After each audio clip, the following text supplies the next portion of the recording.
करने का आरोप लगाया। बड़ा सवाल। आज जो बड़ा मुद्दा हम आपके लेकर सामने उपस्थित हुए हैं, वो मुद्दा हमारे उन बच्चों से जुड़ा है जिनकी मानसिकता को हम आज से कुलसित कर रहे हैं। क्या इतना बट गया है समाज कि आज बच्चों में भी हम हिंदू और मुसलमान के बीच भेद करते दिखाई दे रहे हैं? यह है आज का बड़ा सवाल जो हम आपके सामने लेकर उपस्थित हैं। आखिरकार टीचर ने धार्मिक आधार पर बच्चों को बांटने की कोशिश क्यों की? यह एक बड़ा सवाल उठता है, क्योंकि आज दिल्ली के एक स्कूल में ऐसा ही किया जा रहा था। क्या वोट की बेदी पर अब बच्चों की बलि चढ़ाई जाएगी और ये सियासतदान ये बलि चढ़ाएंगे? ये सवाल पूछता है न्यूज नेशन। इसके साथ साथ सबसे बड़ा सवाल तो ये कि क्या एक बार फिर हम हिंदुस्तान को 1930-1940 के हालात पर ले जाना चाहते हैं, जहां सांप्रदायिक हालात ऐसे पैदा हो जाएं कि देश में दो फाड़ होना लगभग तय हो जाएगा? ये तमाम बातें इसलिए बाहर निकल कर आ रही हैं क्योंकि आज स्कूल में बच्चों को अलग अलग जगहों पर बिठाया जा रहा है, सिर्फ इसलिए क्योंकि वो हिंदू हैं या मुसलमान। इससे ज्यादा आपराधिक बात और क्या हो सकती है? इस पर चर्चा शुरू करते हैं। स्वामी चक्रपाणी जी इस वक्त हमारे साथ मौजूद हैं, विनोद बंसल जी वीएचपी से, पंडित अजय गौतम, मौलाना अतर हसन दहलवी, मुफ्ती मंजूर जियाई और अंबर जैदी इस वक्त हमारे साथ। आप सबका स्वागत है। कुछ ही देर में आदेश गुप्ता जी मेयर नॉर्थ दिल्ली के हैं, वो भी हमारे साथ जुड़ेंगे, क्योंकि नॉर्थ दिल्ली के ही म्युनिसिपल कॉर्पोरेशन के इस स्कूल में यह सबसे पहले किया गया। अब मैं विनोद बंसल जी आपसे शुरुआत करता हूं। आज क्या हम अपने आप को एक बार फिर 1930-1940 में लाकर खड़ा करना चाहते हैं, जहां हिंदू बनाम मुसलमान इतना प्रखर तरीके से लोगों की मानसिकता में बैठा दिया जाए कि हिंदू बच्चे अलग बैठेंगे और मुसलमान बच्चे स्कूल में अलग बैठेंगे? क्या अब हम सेपरेट इलेक्टोरेट की तरफ बढ़ रहे हैं? विनोद बंसल जी। नहीं अजय जी, देखिए इस बात को बड़ा गंभीरता से समझना पड़ेगा। वो 40 से 30 से उसे कंपेयर करने की जरूरत नहीं है, लेकिन ये जो घटना है, अगर इस घटना की बात करें तो निश्चित रूप से ये घटना कोई अच्छी बात नहीं है कि बच्चों को अलग अलग डिवाइड करें, लेकिन अब हमें इसके परिप्रेक्ष्य को भी देखना पड़ेगा। आखिरकार उन लोगों को भी देखना पड़ेगा कि वो कौन लोग हैं जो कि विद्यार्थियों को सरेआम ये कहते हैं कि तुम जनगण मन नहीं गाओगे। कौन है जो विद्यार्थियों को कहते हैं नहीं तिरंगा नहीं फहराना? कौन है वो लोग जो कि बार बार वंदे मातरम का विरोध करते हैं? कौन है वो लोग जो भारत माता की जय का विरोध करते हैं? ये विद्यार्थियों के बारे में मैं बात कर रहा हूं आपको। और कौन है वो लोग कौन लोग हैं? मैं आप ही से पूछता हूं, नाम बदल करके ये सवाल आपने उठाया, इसलिए मैं आप ही से पूछता हूं, ये कौन लोग हैं जो आज हिंदुस्तान में इस तरह की बातों को प्रचलित कर रहे हैं? नहीं, वही बात है। देखिए अजय जी, मैं यही बात कह रहा हूं कि ये जो है कोई भी इस काम को करता है निश्चित रूप से वो निंदनीय है, वो ठीक नहीं है। लेकिन ये परिस्थितियां क्यों निर्माण हो रही हैं? आप मुझे बताइए कि किसी मुस्लिम बाहुल्य बस्ती में अगर कोई हिंदू चला जाता है अगर, तो आप देखिए कि उसके क्या स्थिति बनती है। आखिरकार वो जो जैसे जैसे मुसलमान बस्ती एक बढ़ती जाती है, जहाँ पर डेमोग्राफिक प्रोफाइल बदलती जाती है, उस तरह से हिंदुओं का पलायन शुरू हो जाता है। क्यों हो जाता है? आखिरकार क्या परिस्थितियां हैं कि याकूब मेनन की जनाजे में 50,000 लोग शामिल होते हैं? आखिरकार क्या कारण है कि उसके लिए सुप्रीम कोर्ट सजा देने के बावजूद कई सवाल यहाँ खड़े किए जगाया जाता है? मैं क्षमा चाहता हूं, मैं आपके बीच में रोक रहा हूं, लेकिन अतर हसन दहलवी साहब, क्या इसका जवाब है आपके पास? सीधे तौर पर आज मुस्लिम समाज पर एक बड़ा सवालिया निशान विश्व हिंदू परिषद खड़ा कर रहा है। पहले तो संपूर्ण भारत समाज को नवरात्रि की मैं हार्दिक शुभकामनाएं देता हूं और बंसल साहब से मैं अनुरोध करता हूं कि जिस मुस्लिम बहुल क्षेत्र की बात कर रहे हैं मैं उनको दावत देता हूं, वो और जितने मेरी बहन भाई जो नवरात्र रख रहे हैं उनको चाहिए वो जामा मस्जिद तिराए बैरम खां, जहाँ शक्ति मंदिर और हमारी मस्जिद की एक, यानी 6 मस्जिदें और 3 मंदिर, और वहाँ जाके देखिए नवरात्र के ताल्लुक से आसपास की गोश्त की दुकानें एमसीडी ने बंद नहीं करवाई हैं, बल्कि परंपरा के तहत बंद कर दी गई हैं कि साहब यहाँ मंदिर है। दूसरी चीज़ अजय, मैं एक आपको बड़ी दिलचस्प बात बताऊँ। आज आपने जो सवाल करा है, मैंने उर्दू मीडियम स्कूल से पढ़ा, हिंदू धर्म के बारे में मुझको कोई जानकारी नहीं थी। मेरे 2 गुरु हैं, एक हमको हिंदी पढ़ाने वाले शास्त्री जी जो दिवंगत हैं, और दूसरे पंडित एन के शर्मा। हमने अपने स्कूल में, उस उर्दू मीडियम स्कूल में जामिद के नीचे था, वहीं से सीखा और वहीं से हमारी ड्यूटी लगा करती थी कि हमको रामलीला मैदान में जाना है, और आज तक वो परंपरा है। लेकिन अजय आपकी बात जायज़ है, जब मैं रामलीला मैदान जाता था तो मैं भाला, तलवार, खिलौने, ये सब चीज़ें करता था, मौत का कुआं, जो भी चीज़ें होती थी। परंतु आज हमने माहौल दोनों तरफ से ऐसा कर दिया है। एक तरफ वो कट्टर सोच जो कहती है कि साहब यहाँ जाएंगे तो आपका मजहब इस्लाम खतरे में पड़ जाएगा, और दूसरी तरफ ये सोच बन गई है कि जो बंसल साहब कह रहे हैं कि ये लोग आएंगे तो ये चीजें हमारी जो है वातावरण बदल जाएगा। इससे निकलने की जरूरत है। जो हमारी आपसी और आखिरी चीज अजय, नवरात्र पे मैं कल सुन लीजिए, बंसल साहब जवाब दीजिए। मैं नवरात्र पे कल पढ़ रहा था, नवरात्र के ऊपर सबसे पहला जो फरमान जारी हुआ था जी वो ज़हीरुद्दीन बाबर ने जारी किया था, और उसने कहा था एक तो गाय के गोश्त के ताल्लुक से कि बिल्कुल प्रतिबंध हो, और दूसरा उन्होंने कहा था कि मंगल को किसी सूरत में भारत में मिज़बाह खाने नहीं खोले जाएं, क्योंकि इस दिन भगवान बजरंग की आराधना की जाती है। ये भारत था। बंसल साहब इसका आप जवाब देंगे, क्योंकि फिर मैं अभी बाकी पैनलिस्ट के पास जाऊंगा। मौलाना साहब, हाँ बिल्कुल, नहीं मैं कहता हूँ मौलाना साहब जो देखिए जो बातें कही हैं उन्होंने बड़ी अच्छी बात कही है, बड़ी चिकनी चुपड़ी बातें कही है, निश्चित रूप से कई इलाकों में ऐसा है भी। देखिए मूल तो सबका हिंदू ही है ना जी, मूल नहीं मैं कहता हूँ मूल तो सबका हिंदू है ना, लेकिन मैं बताऊँ देखिए आप जिस इलाके की दावत दे रहे हैं ना उस इलाके के जब पिछवाड़े में चले जाइए, जामा मस्जिद का एक दूसरा इलाका भी है और बटला हाउस और जाकिर नगर जामिया नगर का भी इलाका है। आपको पता है ये जो कुछ हुआ वो ये जो मुस्लिम बाहुल बस्ती में हुआ, और ये जाफराबाद और जाकिर नगर जामिया नगर में क्या क्या होता है आपको पता है सारा। मौलाना साहब मुझे बताने की आवश्यकता नहीं है, जितने मुस्लिम बाहुल्य क्षेत्र हैं मेवात के अंदर पुलिस की एंट्री बैंड है। अगर कोई पुलिस अगर चली जाती है तो उसको तुरंत जो है ना वो उसके ऊपर हमला होते हैं। आपको पता है देखिए बात ये है, देखिए जहाँ जब हिंदू घटा वहाँ देश बटा, ये स्थिति तो निर्माण हो रही है। क्या कारण है कि बच्चे देखते हैं इस बात को, तो रावण बनाने वाले मुसलमान उनको क्या करेंगे? जो स्टेज के ऊपर रावण का सीता का जो किरदार करने वाले, मुझे बताइए हिंदू घटा वहाँ देश बटा, ये वीएचपी का स्लोगन बहुत पुराना है, क्या आप इसका समर्थन करते हैं पंडित अजय गौतम? नहीं देखिए, निसंदेह इसमें कोई सच्चाई नहीं है कि जहाँ कहीं भी किसी भी देश में जहाँ भी मुस्लिमों की आबादी बढ़ी वहाँ पर जो बाकी के धर्म थे वो खतरे में आ गए, चाहे वो इंडोनेशिया हो चाहे ईरान हो। बहुत से हमारे सामने ऐसे एग्जाम्पल है। क्या ये हिंदुस्तान में हो रहा है? हिंदुस्तान में सर लोग कहते हैं कि पाकिस्तान है, मैं कहता हूँ हिंदुस्तान में भी पाकिस्तान बन चुका है। पाकिस्तान बांग्लादेश और ये क्यों? बंसल जी मैं अपनी बात पूरी कर लूँ। बंसल जी आप होजाई, आसाम में एक जगह होजाई के अंदर आप जानते हैं मुस्लिम पॉपुलेशन कितनी है? 90% से ऊपर है।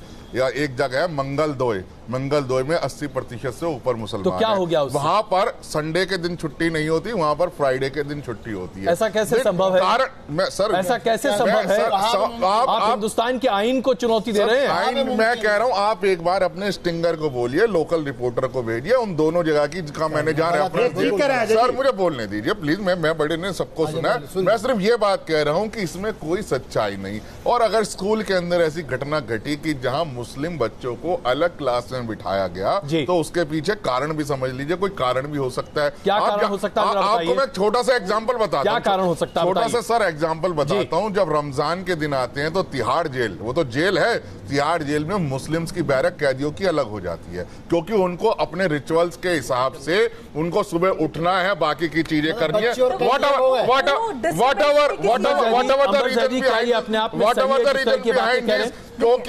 क्या आज बच्चों को हमें बांटना चाहिए नवरात्रि उसके पहले? और ये बात नवरात्रि की नहीं है, उसके पहले की बात है। ये घटना बच्चों को अलग सेक्शन में बिठाने की घटना अलग है। हमें कारण समझना पड़ेगा, से जोड़कर नहीं देखा जाना चाहिए। कारण समझना पड़ेगा कि मुस्लिम बच्चों को अलग बिठाने की आवश्यकता क्यों पड़ी और हिंदू बच्चों की पूछता हूँ क्यों पड़ी?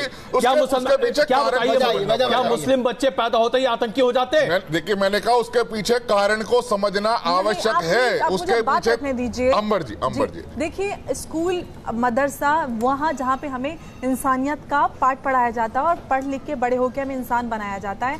मैं खुद एक आर्य समाज स्कूल में पढ़ी हूँ। मैंने बचपन ही गायत्री मंत्र और सरस्वती वंदना करके मुझे सारे मुज़बानी अब तक याद है। यहाँ तक कि मेरे जो हिंदू फ्रेंड्स थे कॉलेज में उनको वो चीज़ें याद नहीं थी जो मुझे याद थी। तो हमने कभी हिंदू मुसलमान नहीं देखा। स्कूलों में तो खासकर इस तरीके की सीख नहीं सिखाई जाती। आप सरकारी स्कूल में की ये वारदात है और उसको जस्टिफाई करने की कोशिश कर रहे हैं। आप कहाँ लेके जा रहे हैं देश को? हमारा हिंदुस्तान एक सेक्युलर डेमोक्रेटिक रिपब्लिक है और आप इस तरीके की घटनाएं स्कूल में हो रही हैं टीचर्स द्वारा, उसको आप उसकी निंदा करने के बजाय आप उसको जस्टिफाई करने।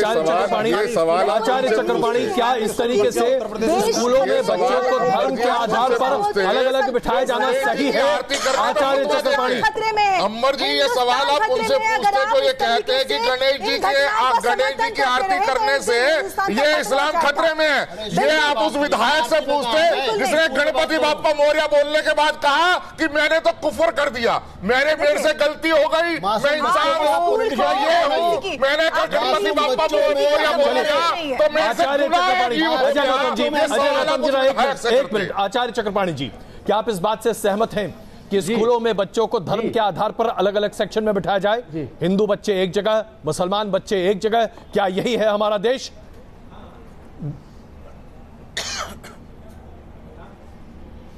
अजय जी, बिल्कुल बिल्कुल बिल्कुल कोई इसका समर्थन नहीं कर सकता, लेकिन एक बात मैं आपको बताना चाहता हूं, मैं लेकिन का इंतजार कर रहा हूं। जो बात कही है बिल्कुल वो सही बात कर रहे हैं और उसी से हमारा देश टिका हुआ है, लेकिन जो बंसल साहब बात कर रहे हैं, चाहे अजय गौतम जी कर रहे हैं, वो भी कोई गलत नहीं है। आखिर कितने आप उत्तर प्रदेश के विद्यालयों में पिछले 15 अगस्त को एक वीडियो वायरल हुआ जिसमें 15 अगस्त को तिरंगा फहराने के बाद जनगण मन अधिनायक गाने पे वो लोग बवाल कर दिए। वहां के विद्यालय प्रबंधक ने, और वो मुस्लिम विद्यालय था, मदरसा था, उसमें उन्होंने सीधा मना कर दिया अधिकारी के सामने कि हम जनगण मन नहीं गा सकते, हम वंदे मातरम नहीं गा सकते। सवाल इस बात का, थोड़ा एक मिनट आप रुक जाइए, बोलने दीजिए ना। देखिए, आप जब बोल रहे थे हम नहीं बोले भाई, बात तो सुन लीजिए ना। अरे बात सुनिए भाई, हर चीज को मानते हैं ना, अडेप्ट कर रहे हैं। अरे बात सुनिए ना, पहले बोलने दीजिए, पहले बोलने दीजिए, फिर आप लोग बोलिएगा। आप लोग देखो, ये भी एक आतंकवाद है। आप हम बोल रहे हैं और आप लोगों को आतंकवाद फैलाने से रोक रहे हैं, ये गलत बात है। आप हर चीज जो कोई और करेगा वो हर कोई जो कुछ और करेगा, नहीं आप ये बात किसी के लिए भी नहीं बोल सकते, किसी के लिए भी नहीं बोल सकते। आप इतनी बड़ी ये गलत बात है, ये गलत बात है। आपको बोलने देना चाहिए। आतंकवाद देखो, अभी आप कह रही थी हम गायत्री मंत्र जानते हैं। अरे गायत्री मंत्र कैसे जानती है भाई जब बोलने नहीं दे रही है? अच्छा चलिए, गायत्री मंत्र जाइए, व्यक्तिगत टिप्पणियां छोड़िए, गायत्री मंत्र का संस्कार नहीं है। आइए मुद्दे पर आइए। मुझे लगता है कि मुद्दों का दहलीवी साहब देखिए कितने शांत है, दहलीवी साहब देखिए कितना शांत है। मुद्दा बताइए। आपको लगता है कि आज एक बहुत बड़ा समाज का तबका है जो कि हिंदुस्तान की मुख्य धारा से अपने आप को अलग किए हुए, क्या ये बात सही है चक्रपाणी जी? बिल्कुल बिल्कुल, इसके तह तक जाने की आवश्यकता है। सवाल ये विद्यालय नहीं है। देखो, जब चावल पकता है तो एक दाने से पता किया जाता है कि पूरा चावल पका है कि कच्चा है। उसी प्रकार से विद्यालय तो एक नमूना मात्र है। आप इससे सोचो कि कैसी विचारधाराएं पनप रही है। और उसके टीचर और प्रिंसिपल ने क्या बयान दिया, उसने कहा कि काफी बच्चे खुश थे, यानी उनके माता पिता की भी जांच करना चाहिए कि अलगाव। ये बयान कहीं सामने नहीं आया, माफ कीजिएगा, ये बयान खैर एनीवे। मुफ्ती जियाई, मैं जरा एक सेकंड, मुफ्ती जियाई साहब, चावल के एक दाने से पता चलता है कि पूरी हांडी कैसी है। आज आचार्य चक्रपाणी इस बात को आगे रख रहे हैं, यानी कि एक कोई ऐसा मदरसा जो इस तरह की आपत्तिजनक बात कहे, उसका मतलब यह है कि पूरा का पूरा इस्लामिक समाज हिंदुस्तान विरोधी है।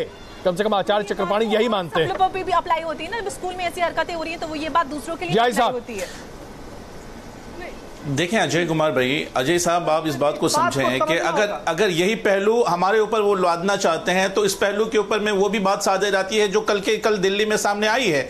मैं इस पर नहीं जा रहा हूँ महाराज, ये बात बताना बहुत जरूरी है। महाराज इस बात को जानते हैं कि जिस मदरसे की घटना वो बता रहे हैं उस मदरसे पर कार्रवाई हुई और मुस्लिम समाज में से किसी ने उनका सपोर्ट नहीं किया, मुस्लिम उलमाओं ने या मदारिस इस्लामिया ने सपोर्ट नहीं किया। लेकिन बहुत शर्म की बात आज ये है कि महाराज को उसकी निंदा करने के बजाय उसके सपोर्ट में खड़े हो रहे हैं। जिस बच्चों के दिलों में हिंदुस्तान बसता है उस बच्चों के अंदर में डिस्क्रिमिनेशन करना और उन दोनों को अलग अलग बैठा करके ये बावर कराना कि तुम हिंदू हो, तुम मुसलमान हो, ये बात होनी चाहिए कि तुम हिंदुस्तानी हो, तुम बच्चे हमारे हो, इस मुल्क के तो फिर आप जो खिल करके आने वाले वंदे मातरम का विरोध क्यों करते हो, भारत माता की जय का विरोध क्यों करते हो, ऐसे टाइम पर आप आखिरकार तिरंगे का विरोध क्यों करते हो? आपकी तरफ से मुझे बताइए कि जनगण मन का विरोध क्यों करते हो?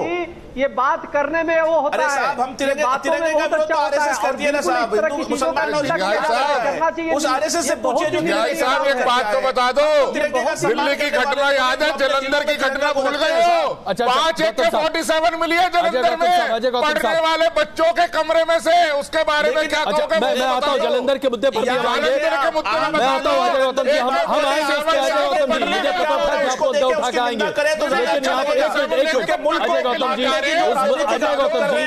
बहुत ही शर्मनाक है और ऐसे टाइम पर निंदा करनी चाहिए उन तमाम हिंदू धर्म के लोगों से। गुजारिश करूंगा वो भी ऐसे कांड की निंदा करें। जय साहब आपसे और दलवी साहब से एक मिनट, अजय गौतम जी प्लीज, अजय गौतम जी एक मिनट ले रहे हैं उनकी, अजय गौतम जी एक मिनट, मैं उस मुद्दे पर आ रहा हूं, लेकिन उससे पहले एक महत्वपूर्ण मुद्दा है जो अभी विनोद बंसल साहब ने उठाया, जिसका जवाब मुझे लगता है कि बेहतर तरीके से मौलाना दहलवी और उसके साथ साथ मुफ्ती जियाई दे सकते हैं। अभी बंसल साहब ने कहा कि वो कौन लोग हैं जो आज जनगण माने गाने में या उसके साथ साथ तमाम देशभक्ति की बातों को कहने में शर्म महसूस करते हैं। कोई शर्म जियाई साहब आप और दहलवी साहब जवाब दीजिए बंसल साहब को। आज कोई शर्म महसूस नहीं कर, बंसल साहब को मालूम होना चाहिए। सांसद स्वयं सुनो भाई साहब, सुन लो, देखिए ये शुरू हो जाते हैं जवाब देते हैं, इनकी परेशानी है। पहली चीज तो मालूम होना चाहिए, कुछ भी हो जो हम सब कहते हैं कि पाकिस्तान बांग्लादेश हिंदुस्तान का मूल एक है जी। पाकिस्तान की जो वहाँ पे ऐसा यानी कॉन्स्टिट्यूशनल असेंबली थी, नेशनल एंथम को लेके जो सबसे बड़ा नाम था वो जगन्नाथ आज़ाद का था। बदकिस्मती है कि पाकिस्तान ने जगन्नाथ आज़ाद को छोड़ दिया और आज तक वहाँ लोगों को उसका दुख है। बांग्लादेश और भारत का राष्ट्रीय एंथम लिखने वाले को अलग नहीं थे, रविंद्रनाथ टैगोर, रविंद्रनाथ टैगोर। जनगण मन का विरोध वो करते हैं जिनको 52 साल तिरंगे के कलरों को समझने में लग गई थी।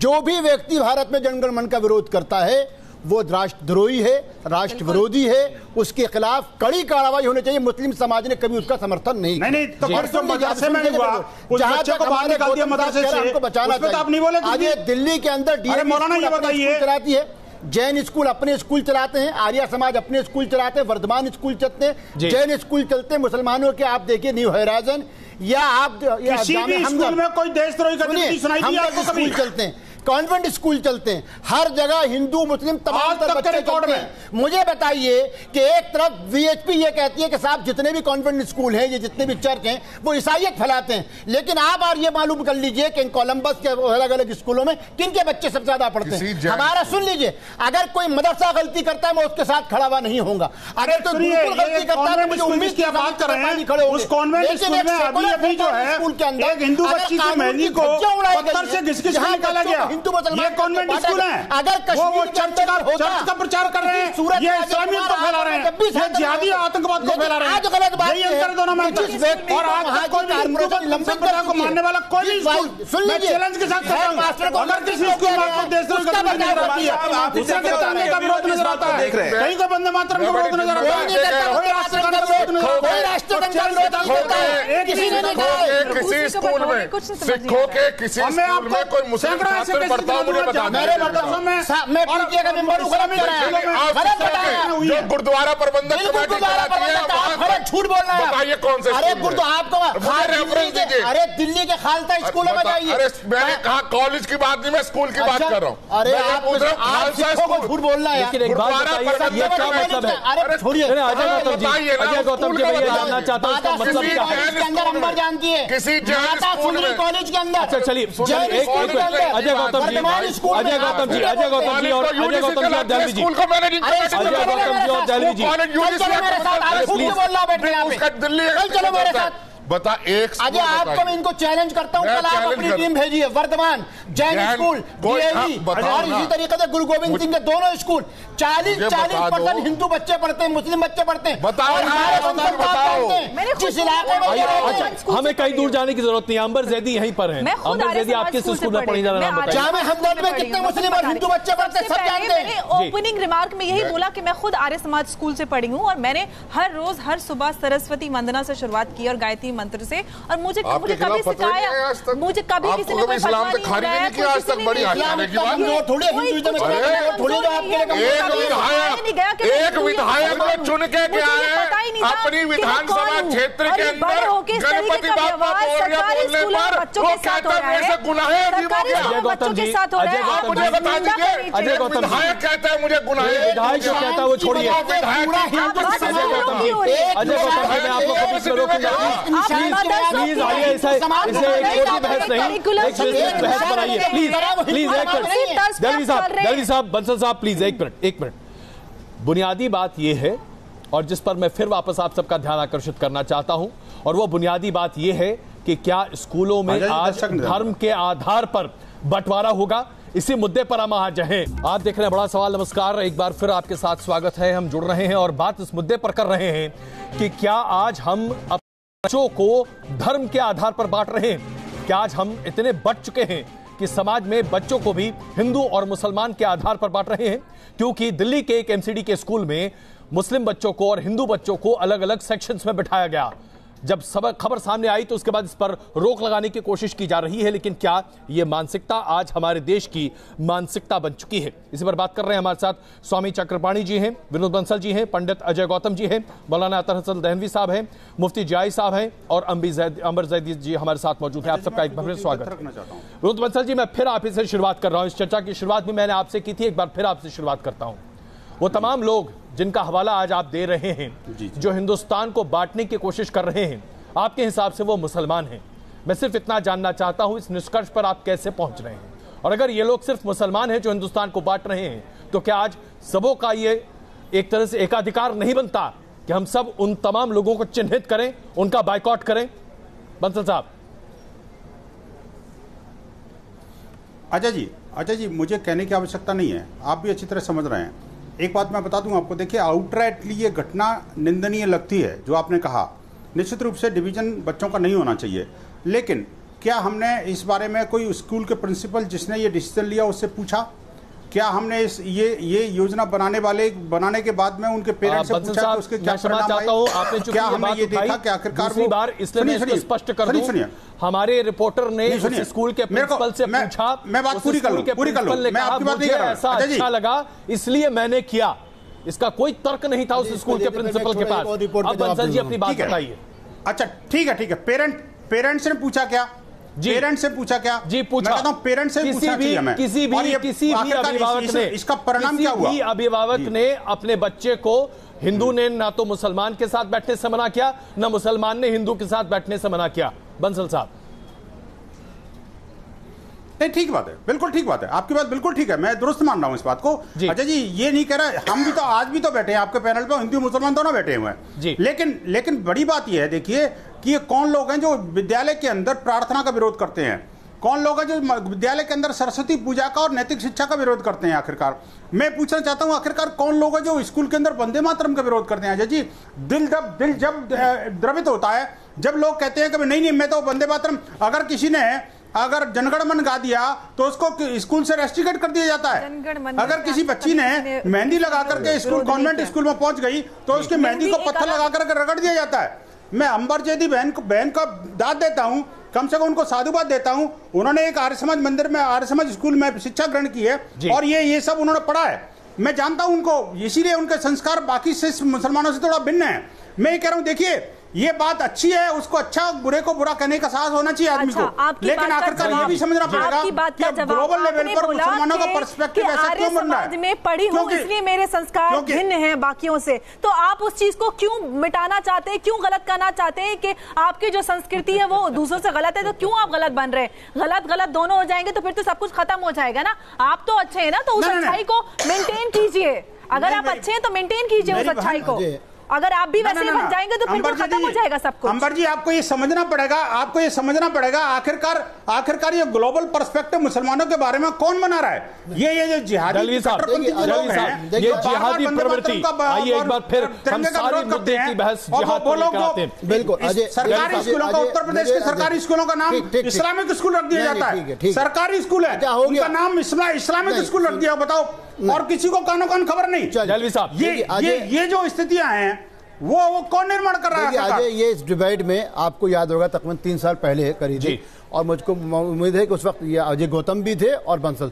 पहली चीज तो ये हमेशा में पूरी दुनिया में क्या हुआ, हम उसका समर्थन नहीं करते। हम एक बात जानते हैं, इस देश में 3 बड़े हादसे हुए। आज मैं पूरी दिल से कह रहा हूँ, सुन लीजिए, 3 बड़े हादसे हुए। पहला हादसा जब कश्मीर में आतंकवाद हुआ और उस वक्त जो मुशील हसन साहब वाइस चांसलर को कत्ल किया गया, भारत के मुसलमानों ने एक आवाज में कहा कि कश्मीर में जो कुछ है ये आतंकवाद है और इस आतंकवाद को किसी सूरत में बर्दाश्त नहीं किया जाएगा। कश्मीर, जम्मू कश्मीर भारत का भी अंग है, यही नहीं बल्कि जो पार वाला हिस्सा वो भी हिस्सा। पहले दूसरी चीज 6 दिसंबर 1992 के बाद पहला बयान जो तिरंगे को जलाया गया तब, अरे सुन लिया कीजिए ना, आप सुन तो लिया कीजिए। हर बात आप सिर्फ मुसलमानों को गाली बकने के लिए, जब हम अपनी बात करते हैं आप उसको नहीं सुनने देते लोगों को। सुना कीजिए, गाली नहीं बकाइए, गाली तो अपने आप अपने आप को दे रहे हो। सुन लो मौलाना, मैं नहीं दे रहा, आप अपने आप को, अपने संप्रदाय को गाली दे रहे हो। उन लोगों को प्रोटेक्ट करके जो देशद्रोही हैं, उन लोगों को प्रोटेक्ट करके जो धर्मद्रोही हैं, हर जो अधर्म पे चलते हैं, जो कुकर्म करते हैं। सुनो, कुकर्म सुनो, आखिरकार एक निशान की वजह से मैं अजय गौतम को,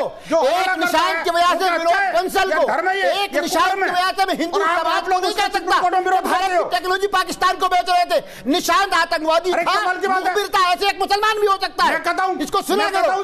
दूसरा हादसा था 17 दिसंबर 1992 पूरे इस्लाम का बाबरी मस्जिद के बाद भारत में मुसलमान क्या करेगा नहीं पता, लेकिन अजय उसके बाद याकूब मेनन 2002 के बाद जनाजे में हमें जो 50,000 लोग शामिल हुए थे, वो कहां से आ गए?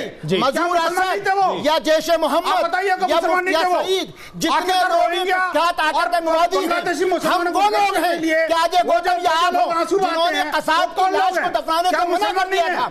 हम वे लोग हैं जिन्होंने कहा था अफजल गुरु 3.5 लाख हिंदुओं को कश्मीर से बेघर कर दिया।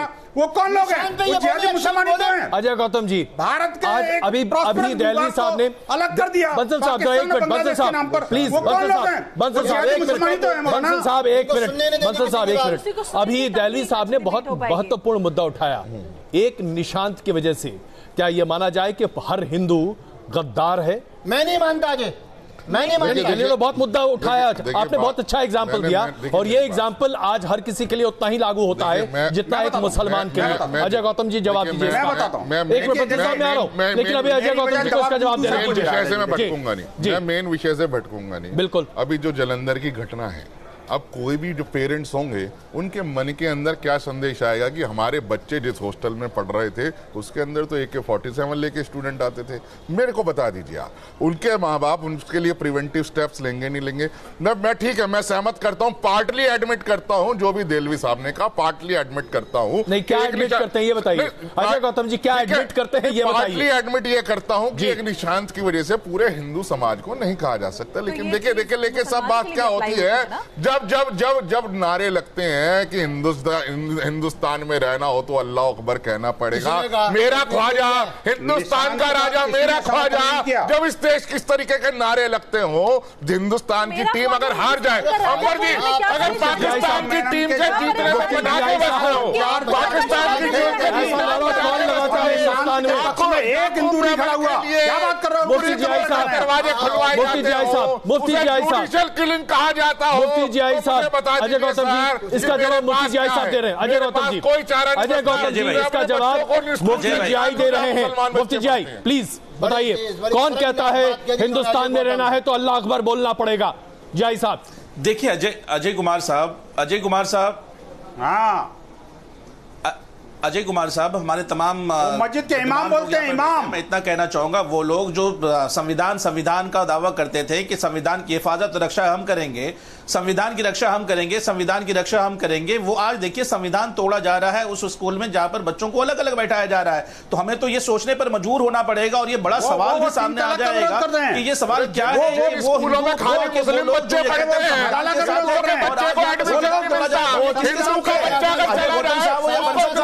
किसके साथ खड़े हैं? संविधान के साथ है या संविधान तोड़ने वालों के साथ खड़े हैं? अगर निंदा करें तो बात समझ में आएगी, अगली गुफ्तगू होगी। अगर बात ये ना करेंगे तो आगे वाले दिनों में ये भी देखने को मिलेगा, ये वही लोग हैं जो संविधान तोड़ने वालों के साथ हुआ करते हैं, जो उनके सपोर्ट में खड़े हुआ करते हैं।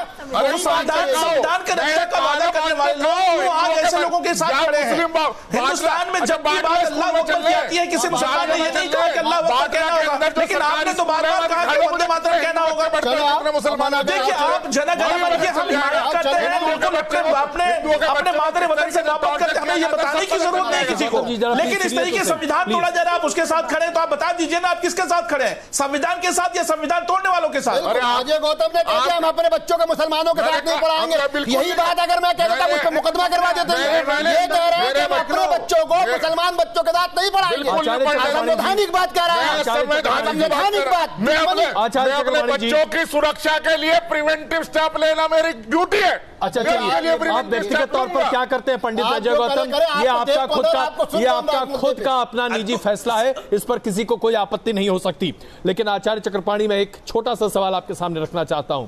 हम सब जानते हैं कि हमारे पड़ोसी मुल्क चीन में उइगर मुसलमान बहुत बड़ी संख्या में रहते हैं, लेकिन उन पर तमाम तरह की पाबंदियां लगाई जा रही हैं और आज दुनिया भर में इस बात को लेकर चर्चा होती है कि कैसे मुसलमानों के मानव अधिकार का हनन किया जा रहा है। क्या आप या आप जैसे तमाम लोग इस मत के हैं कि आज हिंदुस्तान में भी मुसलमानों के मानवाधिकार का हनन होता दिखाई दे? क्या पाबंदियां लगाने की बात आप उसका अनुमोदन करेंगे आचार्य चक्रपाणी? मुसलमान अजय जी मैं आपको बताना चाहता हूं, जब विद्यालय में इस तरह की घटनाएं होती है तो निश्चित रूप से एक क्रोध आना स्वाभाविक है और एक डर भी होता है। और क्रोध आने का उसका कारण है हमारे दहलवी साहब, मुफ्ती साहब और जैदी साहब और तमाम हमारे जो डिबेटर हैं, बड़े विद्वान हैं सबके सब, वो सब जानते हैं इस देश का 1947 में कैसे बंटवारा हुआ और मजहब के नाम पे हुआ और उसके बाद हिंदू और मुसलमान लाखों की संख्या में नरसंहार हुआ और मारे गए। जब इस तरह की विचारधारा उत्पन्न होती है कि वंदे मातरम नहीं बोलूंगा, भारत माता की जय नहीं बोलूंगा, जनगण मन नहीं करूंगा, और विद्यालयों में जब बंटवारे हो जाते हैं हिंदू मुस्लिम के, तो कहीं नहीं कहीं वो चीजें दिखाई देती है। वही भारत और पाकिस्तान के बंटवारे पुनः दिखाई देता है। इसलिए स्वाभाविक है कि क्रोध आना, और हर व्यक्ति को क्रोध आना चाहिए, चाहे वो हमारे मुफ्ती साहब हो, चाहे दहलवी साहब हो, चाहे हमारे बंसल साहब हो, चाहे अजय गौतम जी हो या जयदी जी हो, सबको क्रोध आना स्वाभाविक है। इस तरह की बात नहीं होनी चाहिए। और चाइना में जो इस प्रकार की घटनाएं हो रही है वो इन्हीं सब चीजों को देख के होता है कि कहीं भारत की तरह यहां भी चाइना में भी बंटवारा न हो जाए, इसलिए दमन किया जाता है, इसलिए उनको समझाया जाता है। तो यानी कि आप इसकी पैरोकारी करते हैं कि आज मौजूदा हिंदुस्तान में भी इस तरह का विचार होना चाहिए। आचार्य चक्रपाणी जी, अगर मैं आपको सही समझ पा रहा हूं तो आप इस बात की पैरोकारी करना चाहते हैं कि आज कुछ पाबंदियां लगानी पड़ेंगी हिंदुस्तान में भी? नहीं, मैं सर, इस देश में हिंदू रिलीजियस माइनॉरिटी है, आप समझिए। हम भले ही जनसंख्या में जो है पहले नंबर पर आते हैं, हमारे रिलीजियस राइट जो है वो माइनॉरिटी से बदतर है। ये तो बहुत बड़ी बात आपने कही। अंबर जयदी इसका जवाब आप बेहतर दे सकते हैं। आज हिंदुस्तान में हिंदू रिलीजियस माइनॉरिटी है? बिल्कुल भी नहीं। देखिए, हमारी जो सबसे ज्यादा बहुल आबादी हिंदुओं की है, और कौन से मंदिर, अगर राम मंदिर का मुद्दा दबा नहीं है, क्या राम मंदिर के मुद्दे पे बात नहीं हो रही है? क्या उसको लेकर लोग मांग नहीं कर रहे? राम मंदिर को लेकर आपका मक्का मदीना सुरक्षित है, सिखों के लिए भी मदीना सुरक्षित है, क्रिश्चियनों के लिए वेटिकन सिटी सुरक्षित है, लेकिन हमारी वेटिकन सिटी अयोध्या के हमारे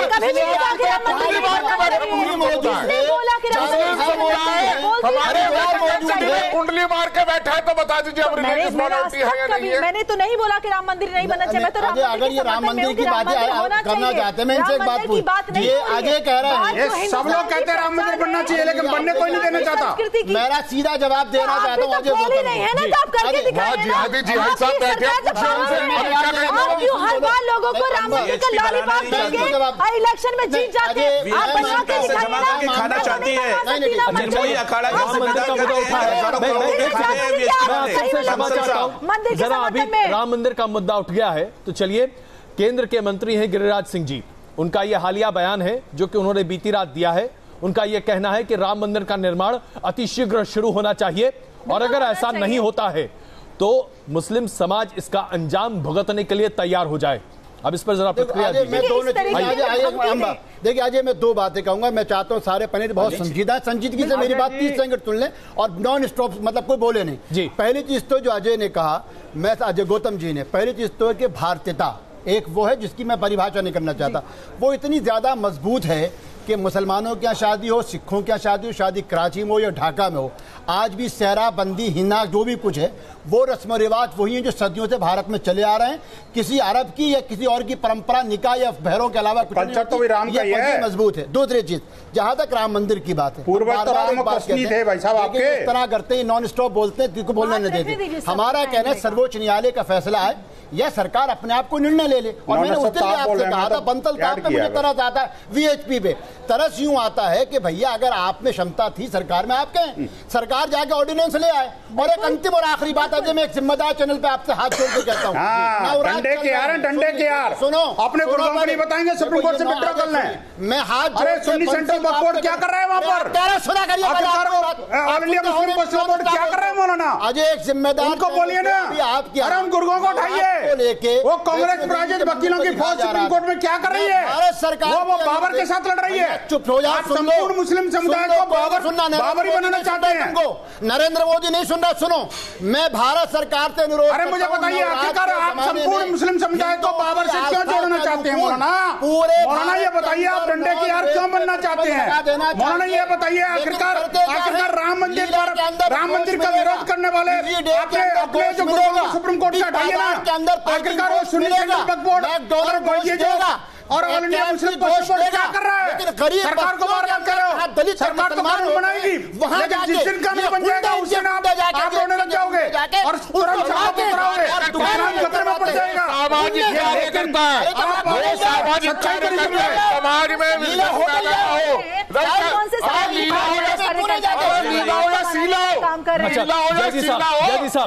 हर जगह होना चाहिए। जय साहब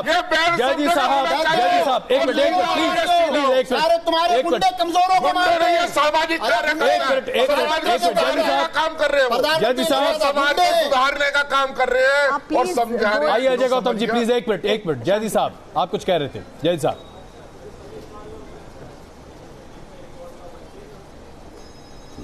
आप मुझे बात करें। मुफ्ती जियाई साहब, सॉरी माफ कीजिएगा, क्षमा चाहता हूं। जियाई साहब आप बहुत देर से कुछ कहना चाह रहे थे। जी अजय भाई, मैं इस बात को बार बार ये कहना चाहता हूं कि वो लोग जो खुलेआम एज अ मंत्री होने के बावजूद खुलेआम संविधान को अपने पैरों तले रोंद रहे हैं, ऐसे लोगों से हिंदुस्तान में यकीनन कहीं न कहीं वातावरण खराब करने की कोशिश करते हैं। ये वो लोग हैं जो संविधान को नहीं मानते, ये वो लोग हैं जो कोर्ट के कानून से संविधान को रोंद रहा है, नहीं चाहते कि एकता कायम संविधान विरोधी है।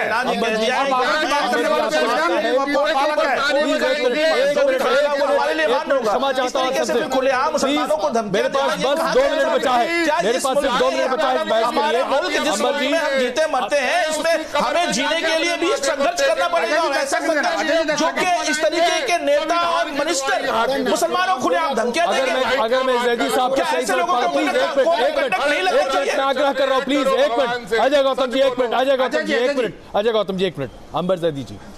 आज जीने के लिए भी मुसलमान को संघर्ष करना पड़े, आप बोलने नहीं देना चाहते तो सुन लीजिए बात को, सुनने के लिए बात होगी। हम बिल्कुल संघर्ष नहीं करेंगे, इस देश में इज्जत के साथ रहेंगे, संविधान के साथ रहेंगे, अपनी आत्मरक्षा करेंगे, हिंदुओं को साथ हमारे अधिकार छीन लेंगे, हिंदुओं के साथ अधिकार छीन लेंगे, हमारे टैक्स के पैसे से इफ्तार करेंगे, हमारे टैक्स के पैसे से इफ्तार पार्टी करेंगे। हिंदुओं के धर्म में अगर 2 रुपए का कोई गुलाल खरीद लेगा तो कह देंगे कीजिए ना, संविधान के साथ खड़े हैं हम, उस मुल्क के संविधान के साथ खड़े हैं और उसी मुल्क के संविधान के साथ नहीं बन जाएंगे खुलेआम किसी और जाति के लोगों को धमकियां देंगे। एक पुरुष के बराबर मानते हो, धार्मिक वो है, संविधान के साथ खड़े हो। अच्छा एक मिनट अंबर जी, जी प्लीज अंबर जी। हिंदुस्तान वो है कि आज भी मुसलमान कोलकाता में या आप कहीं भी आप अयोध्या चले जाएं, वहां पर भी सबसे बड़े शिल्पकार जो मूर्तिकार हैं वो मुसलमान है, और आज भी जो रावण सबसे बड़ा बनता है वो मुसलमान बनाते हैं। हिंदुस्तान कुछ और है, जो लोग नेता लोग अपनी पार्टी अपने पॉलिटिकल वोट्स के लिए इकट्ठा करने के लिए जो हिंदुस्तान बनाने की कोशिश कर रहे हैं, दिखाने की कोशिश कर रहे हैं, वो हिंदुस्तान नहीं है। हिंदुस्तान की पहचान ये है कि वो हर चीज को, हर संस्कृति को, हर चीज को समा के और एक अपनी पहचान सदियों से पूरी दुनिया में बना के रखा हुआ है। मेरठ में भी कल फैक्ट्री पकड़ी गई है जिसमें 55 पिस्टल पकड़ी गई है, वो मुसलमान कार्रवाई हो, वो मुंगेर के अंदर जो फैक्ट्री पकड़ी गई है जिसमें से AK-47 निकली है, रॉकेट लॉन्च निकली है, वो भी मुसलमान बना रहे थे, वो भी मुसलमान बना रहे थे। जो RDX से गोल्ड टू बना के आप छोड़े उधर, वो भी मुसलमान बना रहे हैं। मैं चाहता हूँ आप सबसे, मेरा समय खत्म हो गया है। पालघर में RDX पकड़ा गया, उसका भी चर्चा, उसकी भी चर्चा कर ले, सनातन संस्था की भी चर्चा कर ले साहब। कोई शक नहीं है कि देश चलेगा सिर्फ और सिर्फ संविधान से। हाँ, ये जरूर है कि हमें अपनी संवेदनाओं को भी संभालना पड़ेगा, समाज को एकजुट होकर चलना पड़ेगा। बच्चों में अगर भेद किया तो न जाने देश का भविष्य क्या होगा। छूने का आरोप लगाया।